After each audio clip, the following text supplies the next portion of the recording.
Este é um tempo muito poderoso na história da igreja. Os aleijados estão andando porque nós devemos isto ao Senhor, de celebrar e difundir estes maravilhosos milagres. Mas nós vimos também na mensagem que o Senhor falou hoje, começando com a mensagem que o Senhor falou na quarta-feira, quando o Senhor disse que este arrebatamento da igreja, agora nós estamos lidando com o arrebatamento da igreja, que é um evento muito, muito importante, o evento mais importante no calendário do Deus Todo-Poderoso, e nós vimos muito claramente, povo abençoado, que o Senhor está dizendo que o arrebatamento da igreja, já começando na quarta-feira, o que nós vimos, que o Deus Todo-Poderoso está dizendo que o arrebatamento da igreja é tão importante porque Deus está desenrolando o seu calendário profético, a sua linha do tempo profético e calendário, e então nós vamos precisar deste evento que vai desencadear uma série de eventos. Então o arrebatamento é muito central para desenrolar o calendário de Deus, para que o Deus Todo-Poderoso possa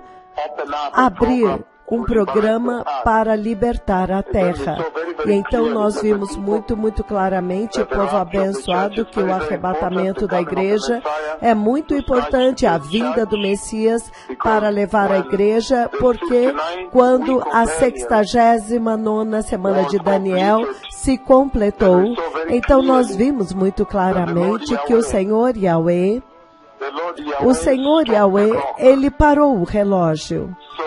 Então agora nós estamos esperando pela 70ª semana se desenrolar, e o Senhor Todo-Poderoso também está aguardando a sua 70ª semana para ele se desenrolar. Ele está esperando esta semana para desenrolar, para que nós possamos embarcar na missão para Israel.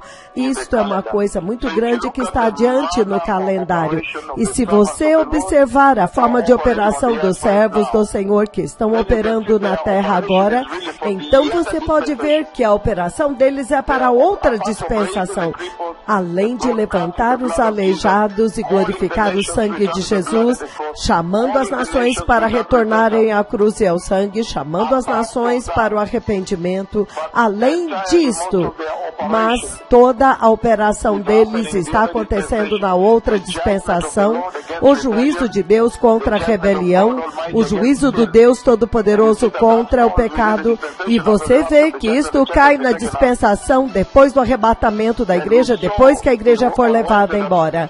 E nós vimos na quarta-feira que quando o arrebatamento acontece, ele traz o final da era da igreja, a era do mistério, o mistério que nós vimos no livro de Daniel, capítulo 9, versículos do 24 ao 27, este mistério é que a dispensação do arrebatamento traz um fim, o final da era da igreja, para que Deus agora possa dar início à 70ª semana de Daniel, e nós vimos muito claramente que a era da igreja começa no livro de Atos, capítulo 2, em Pentecostes, e vai a todo o caminho até Romanos 11, quando agora 1 Tessalonicenses 4, 15, 16 e 17.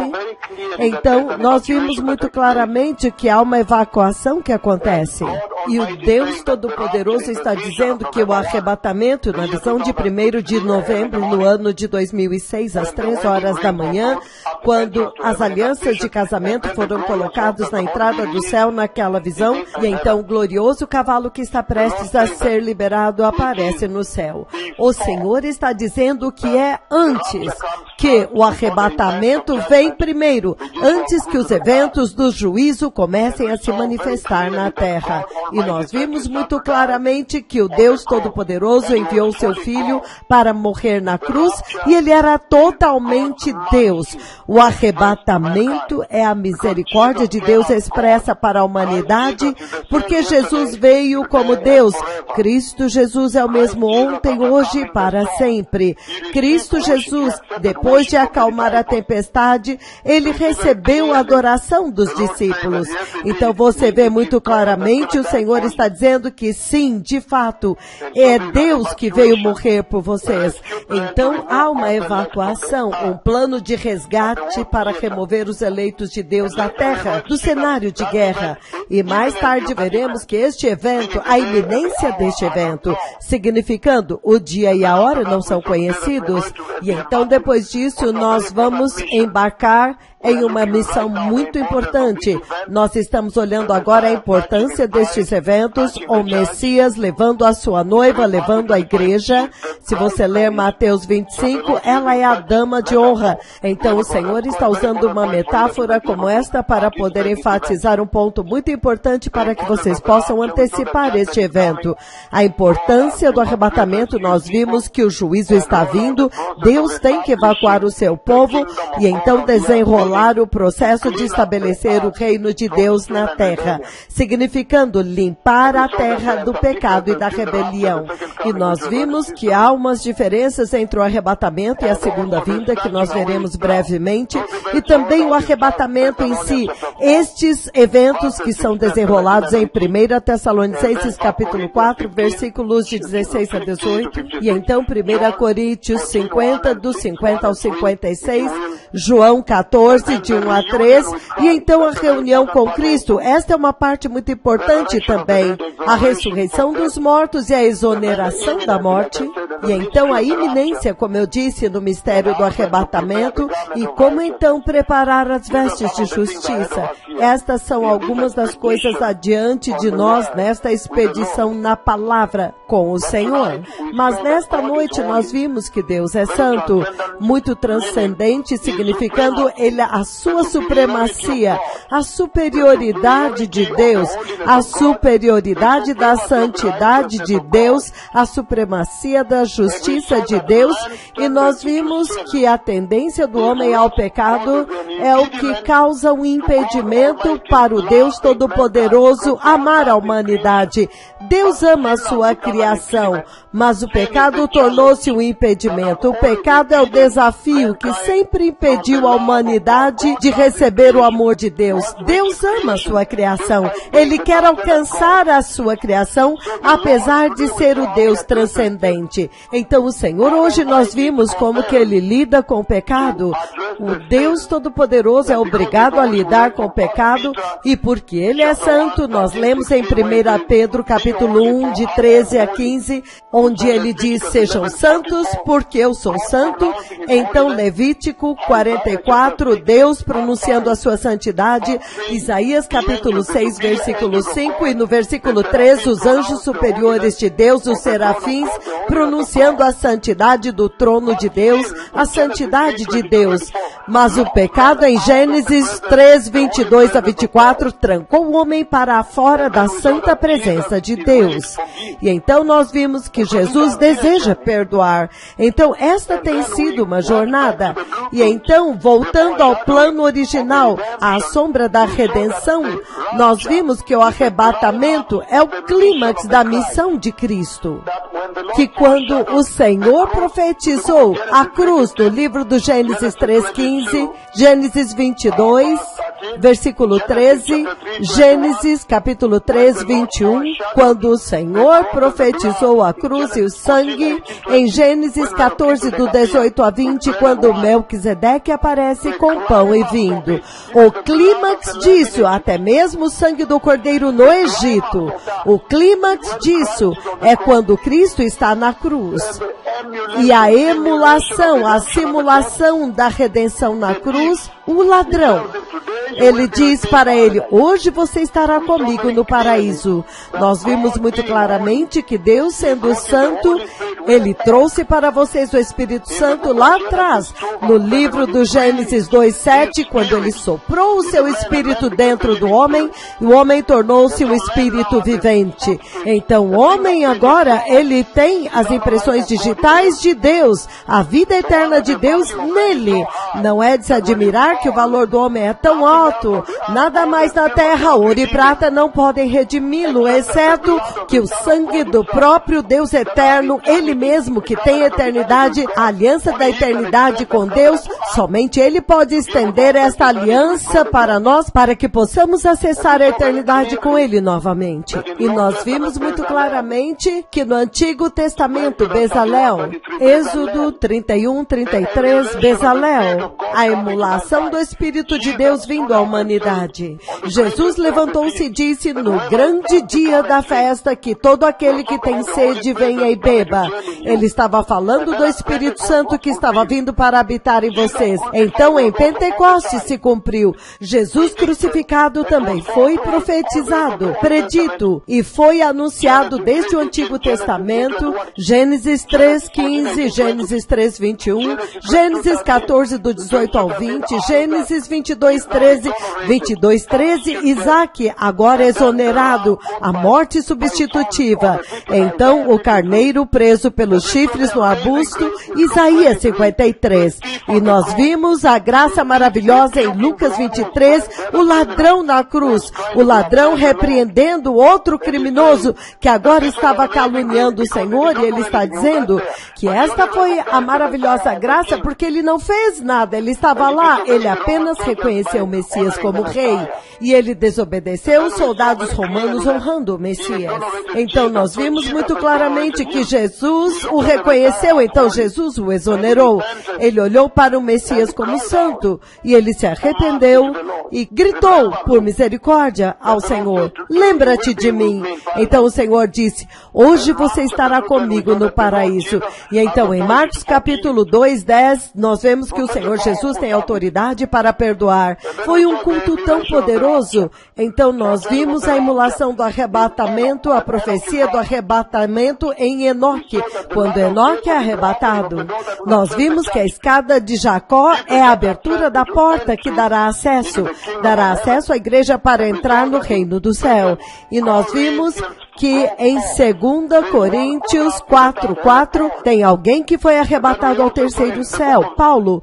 Então nós também vimos no livro de 2 Reis.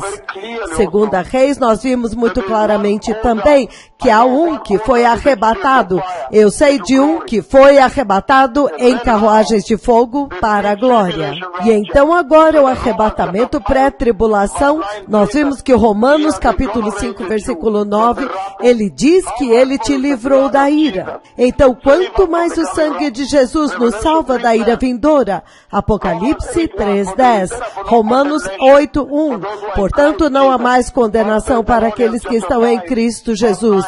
1 Tessalonicenses capítulo 5 versículo 9, dizendo que nós não fomos criados para a ira, não para a ira, mas para sermos libertos por Cristo. Um culto muito poderoso nesta noite, povo abençoado.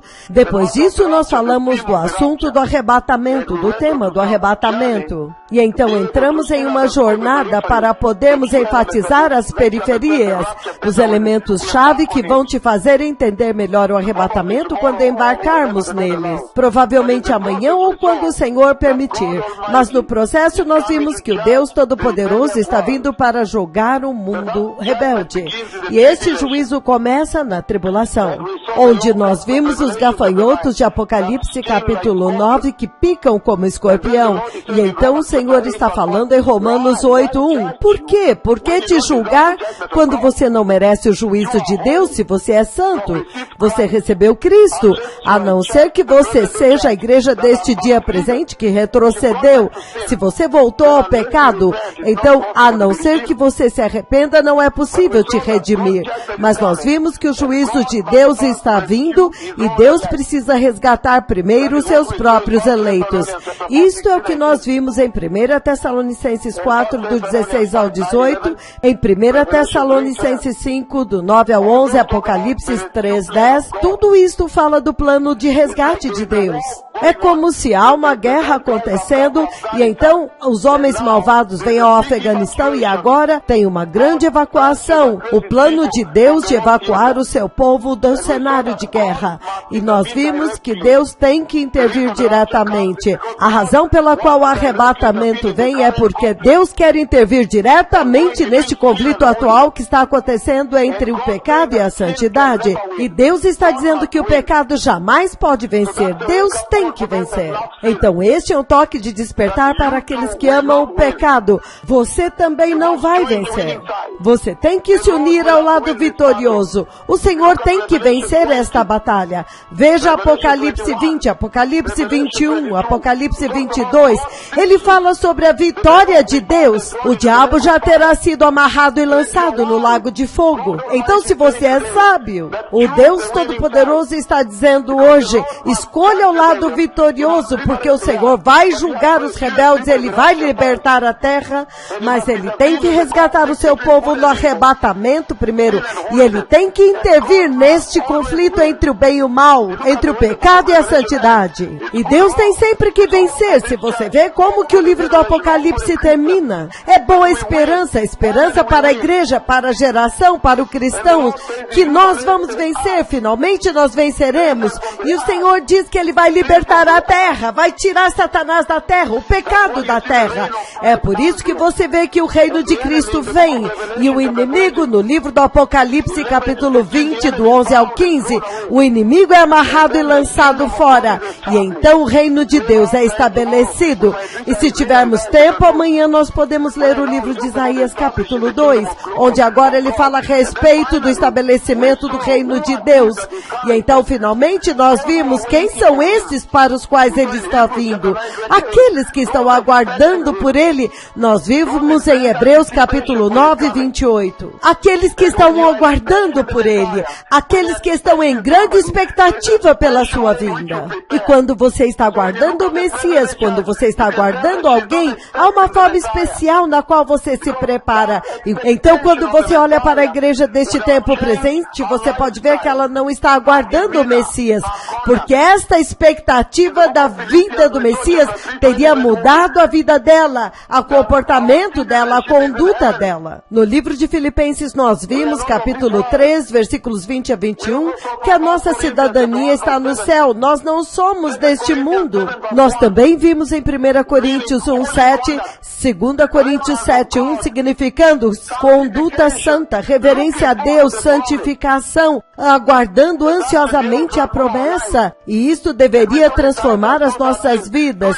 E nós vimos em Tito 2, do 13, do 11 ao 14, ele diz que nós deveríamos estar aguardando a bendita esperança, a vinda do nosso grande Deus e Salvador Jesus Cristo.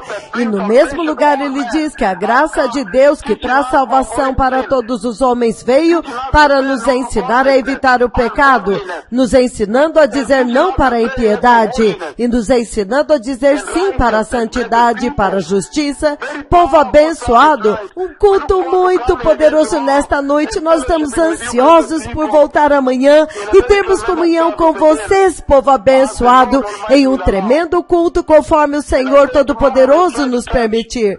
E eu disse que amanhã vou tentar tocar em alguns itens maiores amanhã. Eu sei que eu já tive o meu tempo no púlpito, mas vocês me concederam o favor de falar com o povo de Deus em um tempo tão crítico e dar para eles um resumo breve, um pequeno resumo daquilo que nós vimos hoje. Que tempo tão maravilhoso na igreja! Que hora tão linda na casa do Senhor, quando a vinda do Messias está sendo anunciada. Esta é uma hora de tanto poder, quando a vinda do Messias está sendo anunciada. É um tempo tão lindo. Então que o Senhor os abençoe, povo abençoado. Muito obrigado. Amém.